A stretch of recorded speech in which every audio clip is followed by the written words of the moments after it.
Соат ба вақти программаси 13 аст ва мо чун ҳамеша дар ҳамин дақиқаҳо шуморо бо тозатарин хабару гузоришҳои Тоҷикистону ҷаҳон ошно мекунем. Шаҳлои Гулхоҷа ҳастам. Салом. Сархати мавзӯи барнома имрӯз 7 март.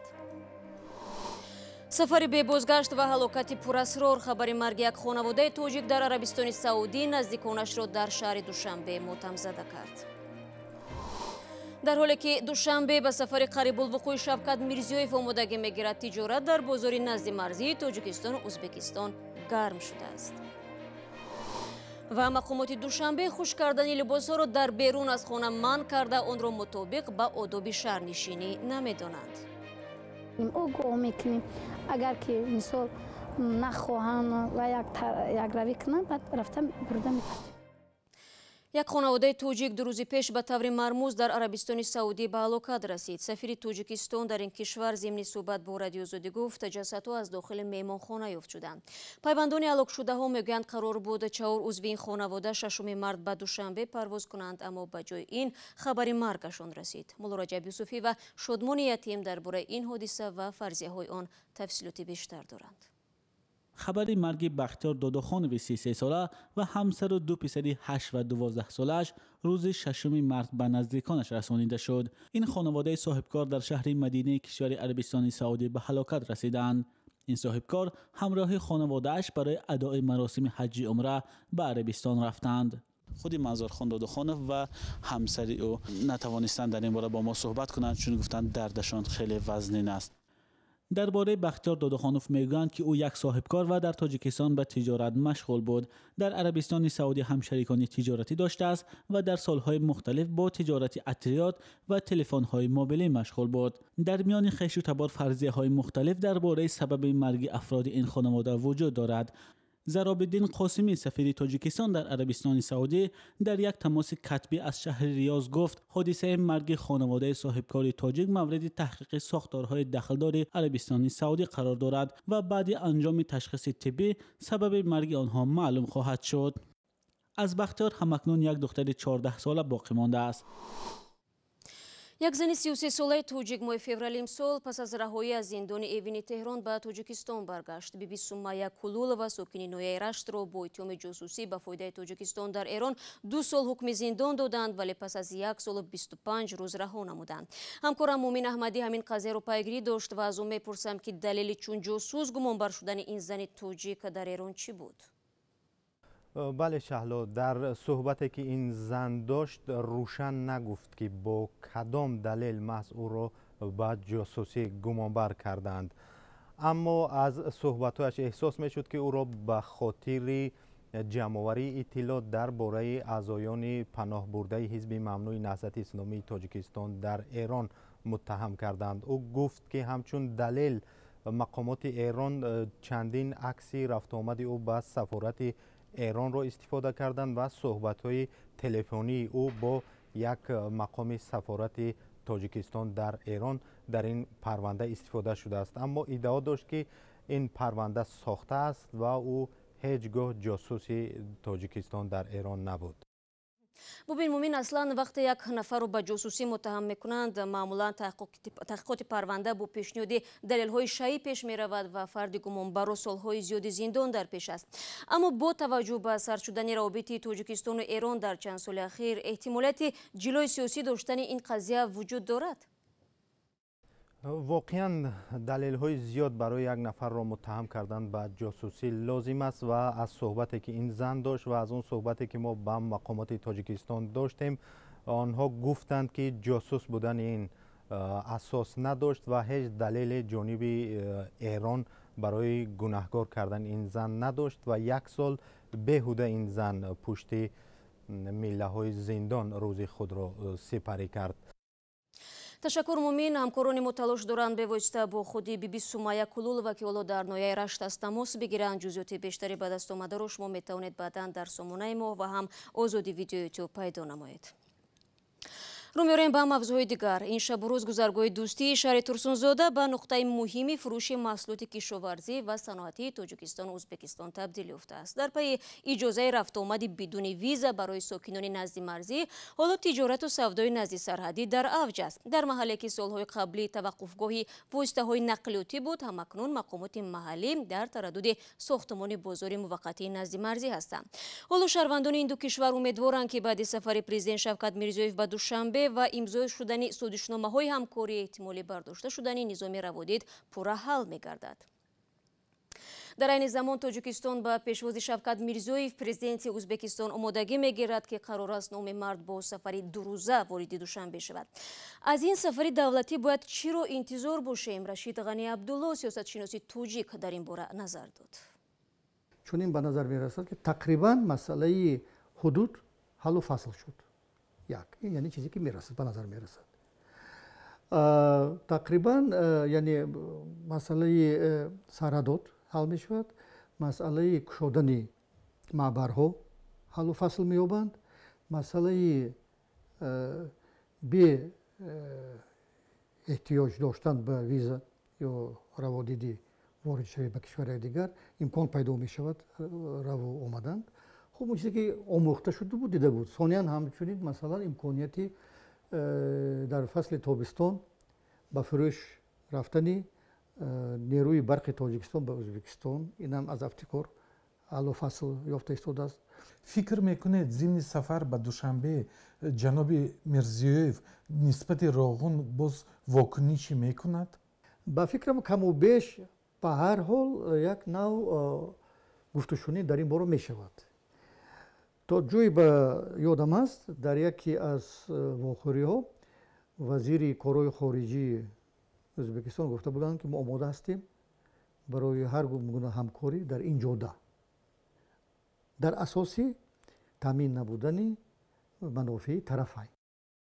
شکل کامل صحبت رشید غنی عبدالله با همین زودی ها در آزادی ویدیو یوتیوب گذاشته می شود و چند لحظه پیش خبر رسید که مقامات تاجیکستان و ازبکستان گذرگاه مرزی گلبهار در ناحیه شهر توز را افتتاح کردند. این گذرگاه که روز 7 مارس مورد استفاده قرار گرفت ولایت خطلون تاجیکستان را با سرخندریای ازبکستان وصل می کند.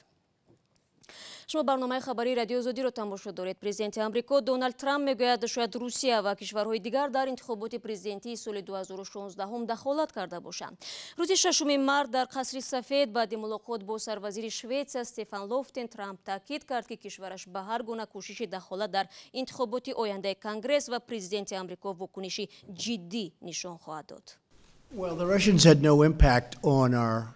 روس‌ها در انتخابات ما تا حال تأثیر نگذاشتند، ولی دخالت شاید جای داشته باشد و شاید از سوی کشورهای دیگر و یا افراد دیگر. به فکرم شما باید به طور جدی وضع را نظارت کنید. شما در هر حال نمی‌خواهید که نظام آوازدهی شما خلل‌دار باشد. هر اقدامی که کنند ما ضد آن عمل میکنیم، ولی ما شدیداً روی انتخابات سالهای 18 و 20 کار میکنیم.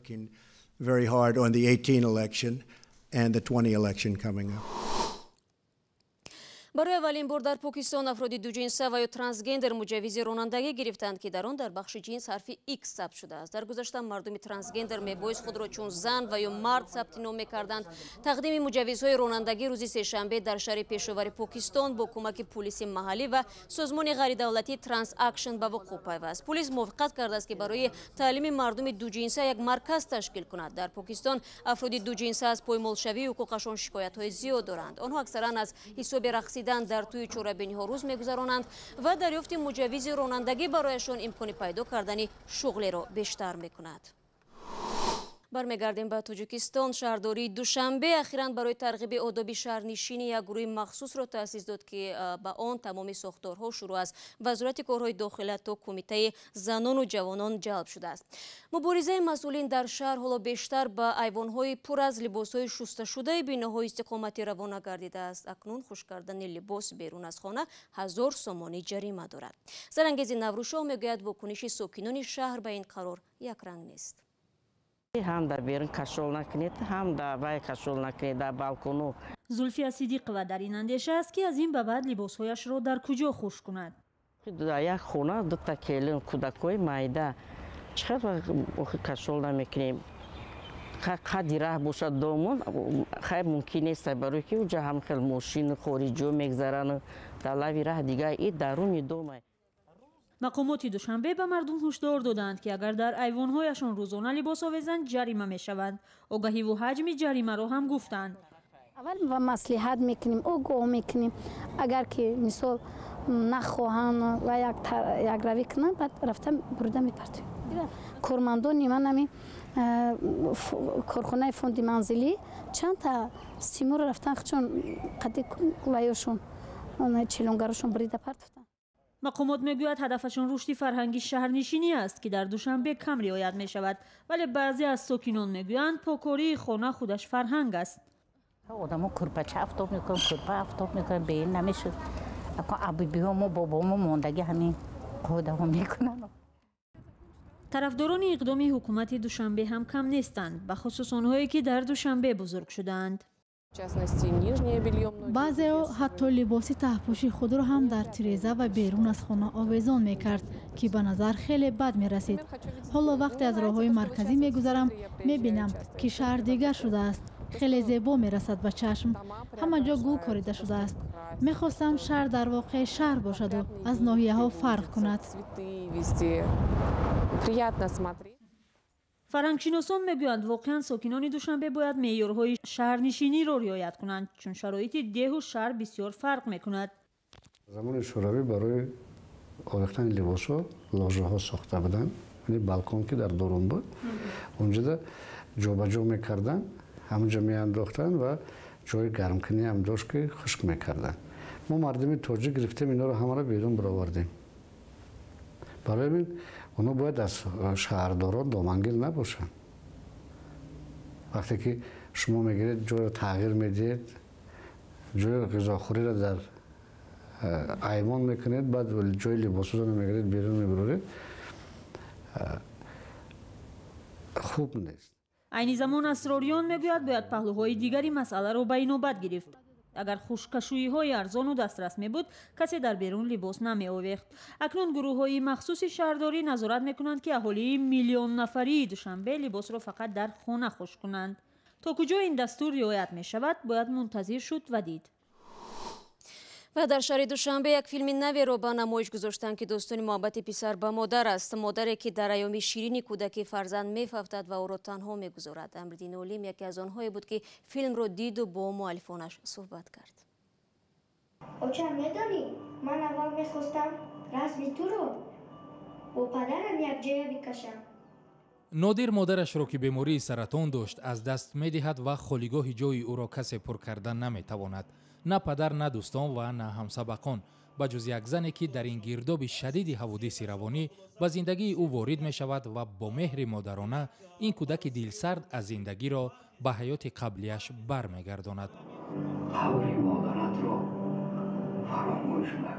این سوژه فیلمی بود که در نخست نمایشش تالار کینوتئاتر زیبونیسای پایتخت را پر از آدم کرد. فیلم برگرد مادر در تهیه عبدالحی زاکیروف و آرزو ایسایف روی نوار آمده است. مؤلف این غویا اصلا عبدالحی زاکیروف است و در نتیجه پیشنهاد عبدالحی زاکیروف ما دوستان این فیلم رو نوشتیم. مثلا یک مونولوگی است که هوا خنک می شود، کودک میگوید که من زمستان رو دوست می‌دارم، ولی اگر این زمستان مادر جان تو سرد بخوری، سرما بخوری، من زمستان رو دیگر دوست نخواهم داشت. خیلی جالب است. Я приобрел для себя новый мир, прекрасный мир. Мир кинематографии. نقش قهرمانی اساسی نادی رو در این فیلم انوشیروانی 13 ساله اجرا کرده است. این رو من میدونم. لیکن تو خوشبختی. زیرا میدونه که مادرت. این فیلم در شمال مملکت ثبت شده است. هرچند نیست اما یادی و شیرین است. در قلمرو رودخانه سیاحون ثبت شده است و قسمی از آن در نزدیکی ساحل‌های خیرقم. نعمت الله اکبر یکی از نفرانی بود که در نخست نمایش فیلم شرکت کرد. آنچه که از این فیلم برایم بیشتر پسند آمد کاری تهیه‌گر یا رژیسور و کاری رسام. вале ба қавли неъматулло ин филм ҳанӯз дар бозори синамои кишвар бо филмҳои хориҷӣ рақобатпазир будан наметавонад. албатта ин як филми боза такрор ҳам ки шавад, як филми иҷтимоӣ, як филми хонаводагӣ буд.